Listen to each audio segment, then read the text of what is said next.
Welcome to the Capitol News. I am your host, Alex Karitis. Today is Tuesday, January 5th, 2021. Thank you so much for joining me. Title of today's podcast, The Balance of the Senate. So the majority of our discussion today is going to be focused around the Senate race taking place in Georgia this evening. I'm on the East Coast. Waited till about midnight to see the results, how far we could get. Of course, we're anticipating that the race could perhaps be called tomorrow at some point. If it's really too close to call, it could take until next week because there are overseas ballots. About 17,000 is the figure that I heard. So if it's really too close to call, that 17,000 overseas could make a difference. So we'll have to wait and see. But the race is still very much on, and it is extremely close. It's basically 50-50 in both of these Senate races. And of course, the balance of power in the Senate hangs in the balance. So we're going to talk about what that means. Does it really make a difference at the end of the day? Or is this just more of the theater, more of the distraction, more of the circus? Of course, you pretty much know where I stand on that, but I want to provide evidence as to why that's the case. Market performance. Let's get that out of the way and then cover a few other things, and then we'll get to the balance of power. So the dollar index overnight is trading at 89.49. So continued weakness with the U.S. dollar. Not a lot of movement with respect to other cross-currency pairs here with the dollar overnight. However, the euro is trading at $1.23. The British pound is recovering at $1.36.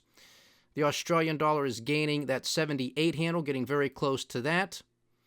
And a lot of weakness with respect to the dollar against the Swiss franc, trading at 87 cents. Haven't been this slow in years.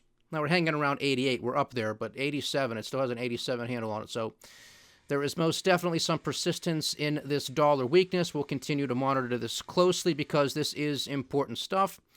And right now we have Bitcoin making an all-time high, slightly over $35,000 per coin. Take that as you will. Overnight futures trading, Dow Jones Industrial Average is in the red, 0.1%. The S&P 500 is giving back 0.4%. And the NASDAQ 100 is currently down about 1 percentage point. Of course, there was a reversal today across the board on Wall Street. Monday was a down day, Tuesday was an up day, and now, as I just stated, all of the major averages, overnight futures trading, are in the red. That could, of course, change course at any moment. Japanese markets also in the red, giving back 0.4%. Pretty much a sea of red across the pond in Europe, the only exception being the FTSE 100, the UK exchange, gaining about 0.2%. Of course, this is on the news, I guess, further lockdowns. Bad news is still great news because we are living in a central banker's world, a central banker's paradise, and I guess we're just all lucky boys and girls to be living in it. So the worse the news, the more money that's going to be printed. The Bank of England will most definitely be more than happy to print more sterling. And we've already discussed a couple of months ago that the Bank of England is mentioning publicly negative interest rates. So you just have to read between the lines here, folks. When they start talking about the stuff, it's coming. It's just a matter of time. So I imagine that the Bank of England will adopt a negative interest rate policy of some kind in the not-too-distant future. And then the Australian markets gave back 1.25%. They were rallying yesterday, gave pretty much all of it back today. On the share price front, we have Apple regaining some ground, gaining 1.25%. Tesla, all is well in the world. They gained another 0.75%, currently trading at $735 per share. Microsoft was relatively flat, but slightly in the green. Amazon gained 1%, and to round it out, Facebook gained 0.75%. On the commodity front, yesterday we said the headline was, with respect to oil, 2021 demand for oil is now not as strong as what was previously forecasted because there's this second, third, fourth, fifth, 100th round of lockdowns and restrictions. There's this new strain of COVID-19 that is even more contagious So that's going to hit oil demand. Oil prices fell off yesterday. Well, we live in the headline economy, as I've stated, right? Well, today we got another headline. This one, the Saudis are cutting oil production, I think about 1 million barrels per day. So oil rallied 4 or 5%. We have crude at $49.96 at the moment, Brent at $53.80. WTI was trading at $50. We have not seen WTI trading at $50 since I think it was February of last year. I'm going to circle back to this in a moment. Natural gas also rallied, but is giving some of that back in the overnight trading session. $2.65. Gold and silver both held their own, but both are also giving back some of those gains. Gold is at $1,945 an ounce. Silver is at $27.32. So, oil, kind of an important deal, isn't it? Kind of an important commodity. An input good, an input cost across the board. We talked yesterday briefly about transportation costs. Well, fuel is one of those big costs when it comes to transportation. We have structural unemployment and underemployment. We have further lockdowns. You see where I'm going with this? Do you really think this is good for the overall economy? Do you really think this is good for the consumer to have these prices rising? I mean, think about it, right? It's not. It's not good for the consumer that isn't working or isn't making the kind of money that they made before, because this product, oil, goes through the entire supply chain. Everybody needs energy. Everybody's got to have the lights on. Everybody's got to get goods and services and themselves from point A to point B. These costs keep going up. Your prices that you pay are going to keep going up. And that's no surprise. We've been talking about this for over a year.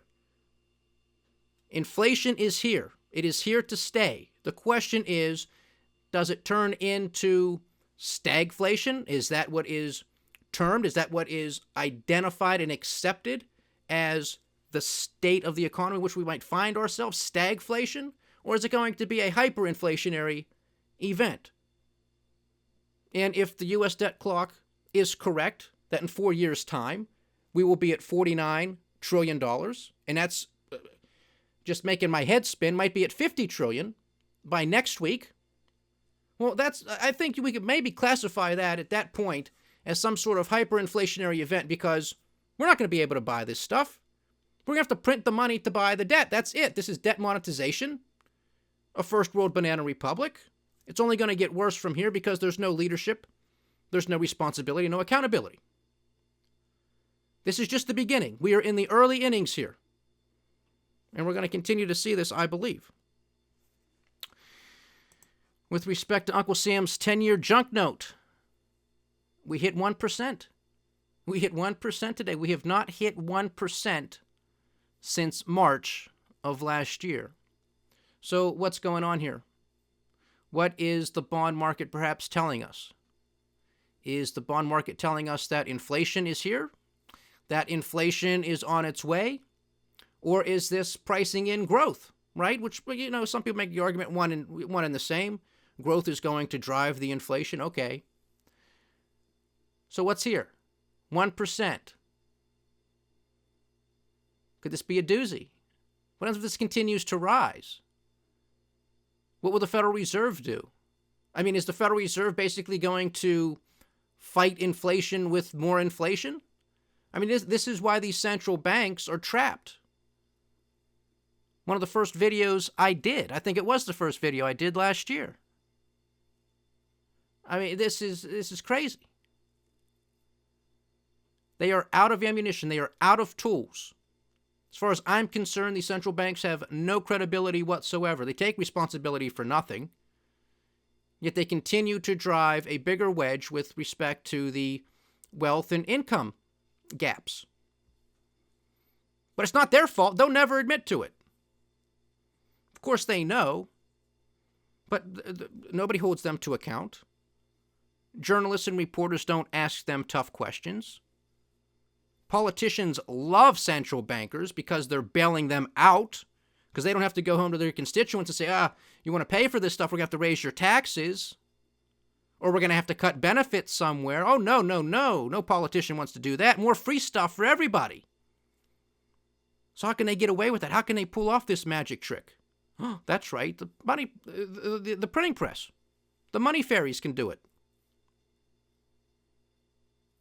First world banana republic here. That's what's going on, and it's going to get worse. So the Fed is basically, if these rates continue to go higher, if these yields continue to go higher, they are going to fight inflationary pressures with inflation, meaning an expansion of the money supply, because they're going to want to buy up these treasuries across the curve to get these yields back down. This is ridiculous. This is like a dog chasing its tail. A dog chasing a car. What's it going to do once it catches it? But that's where we are, and it's only going to get worse from here. We talked yesterday, obviously, about, as far as I'm concerned, this being the very early innings of a bull market in precious metals and commodities across the board, and that includes agricultural products, your food. And wouldn't you know it, we have Vietnam, which I believe is the third largest exporter of rice, having to import rice from India. This is the first time this has occurred in nearly a decade, because domestic prices for rice in Vietnam are simply too high. So here, this is global, folks. This is global. It's been here. It's here. It's going to get worse. You also had about 600,000 chickens being killed in France because of an outbreak of the bird flu. So we'll see where this goes. You know, last year there was the swine flu, obviously with the pigs, with the pork, which is still ongoing, just not as bad as it was. And of course, that caused a lot of problems, especially in China. But with the chickens, now 600,000 chickens in the grand scheme of things is probably a very small percentage, but nonetheless, it's 600,000 chickens out of circulation. And the question is, will this be a new story this year with the bird flu, and how many chickens are going to have to be killed because of this globally? So this is something to pay attention to, because we talked about the global famine several weeks ago. We talked about it last night. Same thing. This is all a part of that chain. So the hits just keep on coming. Let's see here. Some more housing stuff. 90% of U.S. counties, okay? 90% of U.S. counties, housing prices are unaffordable for the average family. So basically the entire country. The average family cannot afford the average house with these prices that continue to skyrocket. Again, another breakdown of typical traditional correlations because of the everything bubble, because of the ridiculous and asinine policies of our government and our central banks. This is what happens. This is a direct consequence. When you have structural unemployment and underemployment, what one would typically expect to see is a correction in the housing market. But that's not what we're seeing. We're seeing prices go up, up, up, and away. And this is, of course, being fueled mainly because of the Federal Reserve lowering interest rates and having all-time low borrowing costs with respect to mortgages. Yes, there's obviously some after effects due to COVID-19, people wanting to get out of the cities, this, that, and the other. Of course, that has an effect. But it's really the financing of it. That's what it's coming down to. And, of course, supply issues as well. And housing is also at the highest percent of wages and income since 2008. You know, 2008, you remember what happened shortly thereafter. That was the peak of that bubble, turned into the great financial crisis. And we're still dealing with some of the fallout in the aftershocks of the great financial crisis. Make no mistake about it. Just most people don't want to accept that. But we most definitely are. And now we are in a recession, and I think this is going to be known as the greatest depression when it's all said and done. But there's no inflation, they'll tell us. People can't afford their homes. You're going to have utilities going up. You're going to have your commodity prices going up, food prices going up. Tens of millions waiting in the wings with respect to evictions. Tens of millions of Americans waiting in food bank lines. But everything's okay. Tesla keeps going up. Bitcoin keeps going up. The Federal Reserve says that all of the banks are looking healthy. They passed their stress test. JP Morgan says, fantastic. We're going to implement a $30 billion share buyback program. Screw everybody else. You can't afford a house. That's your problem. You got to go get food from a food bank line. That's your problem. You're losing your business. That's your problem. But Tesla keeps going up, and JP Morgan passed the stress test. So everything is A-OK, ladies and gentlemen. And you're going to get $600 in the mail. Direct deposit, however you get it. You know, what, I mean, I think I did see somebody post something on Twitter with respect to that $600 check. Well, they did the math. I'm trying to remember the number off the top of my head. Basically, what's that equate to for the year? Like $1.64 a day. I mean, this is sort of those commercials you see trying to help, you know, poor, starving kids in Africa or, you know, Southeast Asia or something. And they say, for $1 a day, you can feed this kid, ba, ba, ba, ba, ba. You know, for $1.64, you can feed an American. First world banana republic. That's the best they can do. We can give hundreds of billions and trillions to corporate America, bail them out, no problemo. But $600 is the best they can do for the average American. And I'm against all this stuff. But now it's already been passed. So now you have to say, well, what are you going to do with it? How do you come up with these numbers? They make them up. Whatever feels good, whatever kind of makes sense. You know, when are they going to draw the line in the sand? You know, which is a good segue to the balance of power with the Senate. Because it's currently 50 Republicans, 48 Democrats. And of course, you have 2 independents, but they caucus with the Democratic Party. Senator Bernie Sanders of Vermont and Senator Angus King out of the state of Maine. So, if the Democrats pull off 2 victories in the state of Georgia, which is a possibility because it's a 50-50 race basically right now, then you will have Democratic control. Because Kamala Harris, being the vice president, is the president of the Senate. So if there's a 50-50 tiebreak, a 50-50 vote, she will be the tie-breaking vote. And of course, she will side with the Democrats. Now, if the Republicans can get one of these seats, they will have the majority. It'll be a very slim majority. And of course, you still have a handful of Republican senators that can probably be swayed to agree with some Democratic policies. Susan Collins, Lisa Murkowski, Senator Romney, with certain things, probably with respect to some taxes here or there, some spending on some environmental projects. I imagine there can be some tit for tat going back to get a couple votes if the Democrats need them. And so at the end of the day, does it really matter? Because what have the Republicans really done? What have they done over the past several years? Or the past couple of decades? They give lip service to a lot of stuff, but what do they really do at the end of the day? They're supposed to be deficit hawks. No, I don't think so. Not even close. Nobody Cares Act? No. 96-0, no votes for America, don't you ever forget it. In subsequent legislation, it was 100-0. Okay? So these Republicans don't have a spine. They have a spine when it's convenient for them, when it's politically convenient for them to do so. But they throw principle out the window as soon as they get scared. Did they stop our race to $27.5 trillion debt? And it's closer to $27.8 trillion right now at the time of this podcast, according to usdebtclock.org.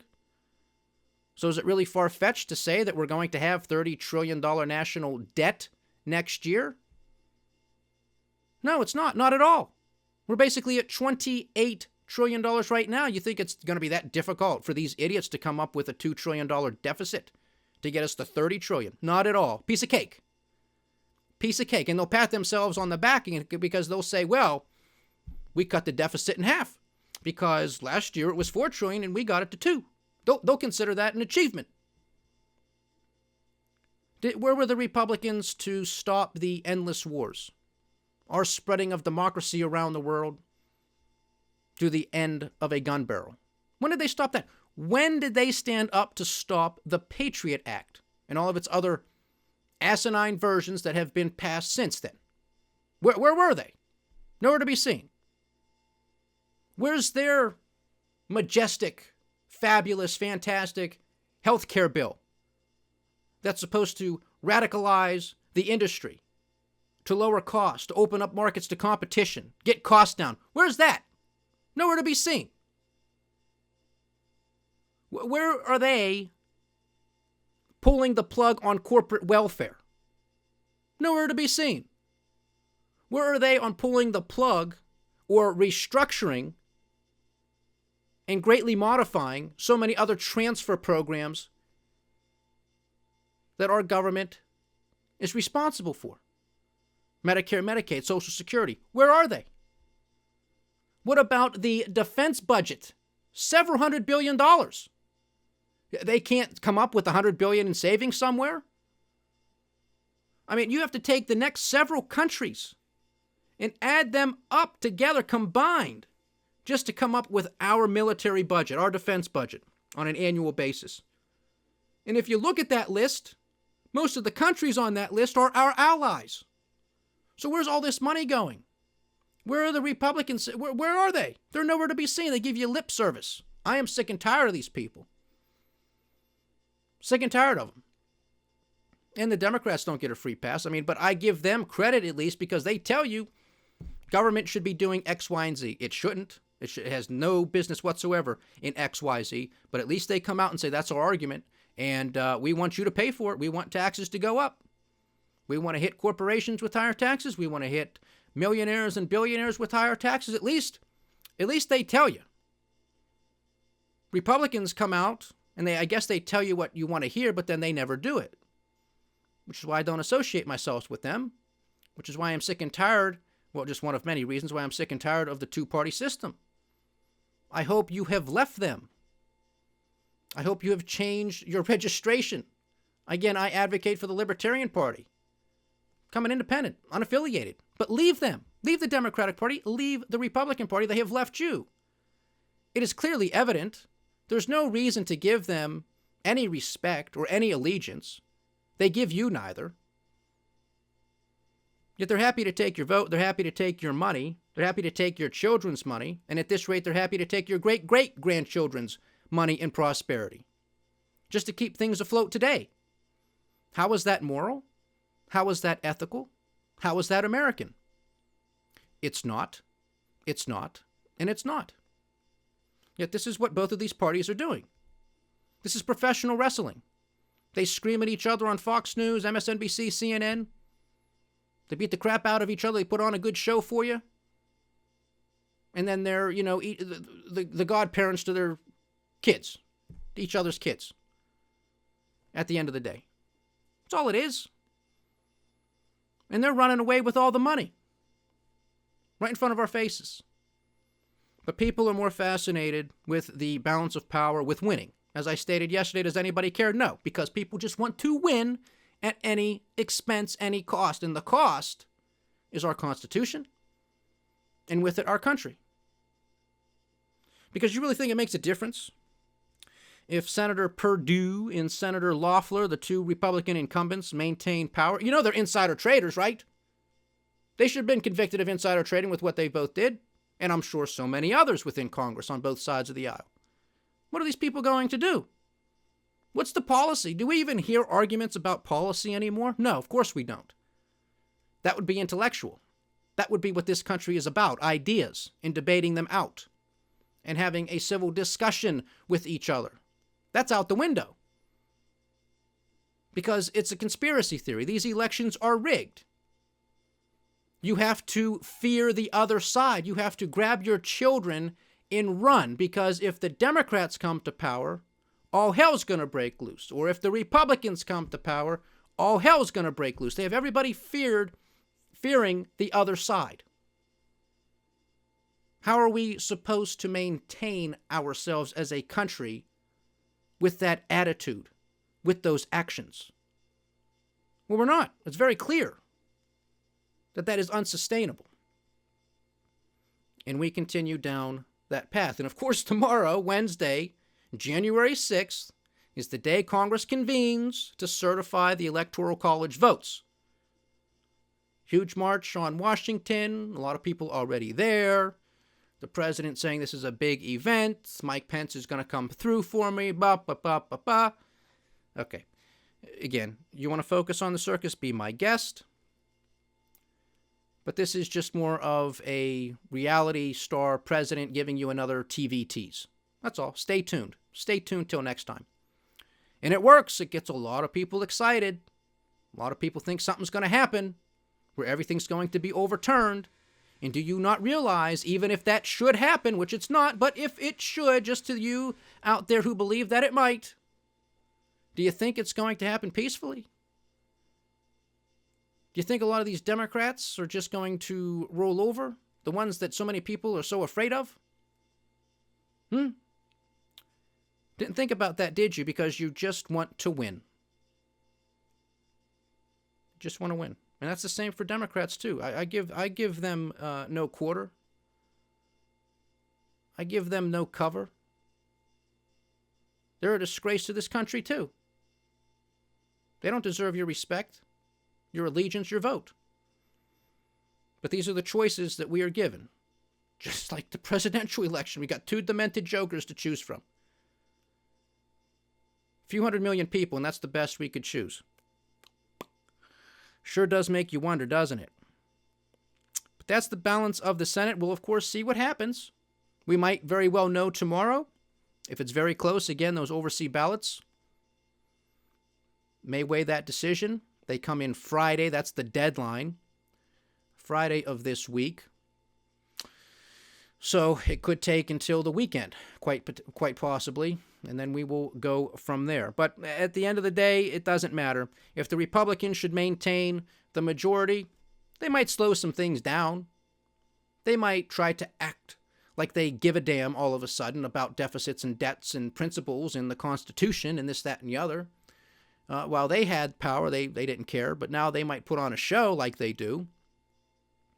And if the Democrats have the White House, the House, and the Senate, then, it doesn't matter. God help us all. In any outcome, God help us all. Because they're all going to spend money that we don't have. We are going to continue to behave like a first world banana republic. Future prosperity is being decimated because of these policies. But I guess as long as your side wins, you'll be happy. The balance of the Senate. Stay diversified, stay vigilant, and stay with the Capital News. I am Alex Koritis. Godspeed.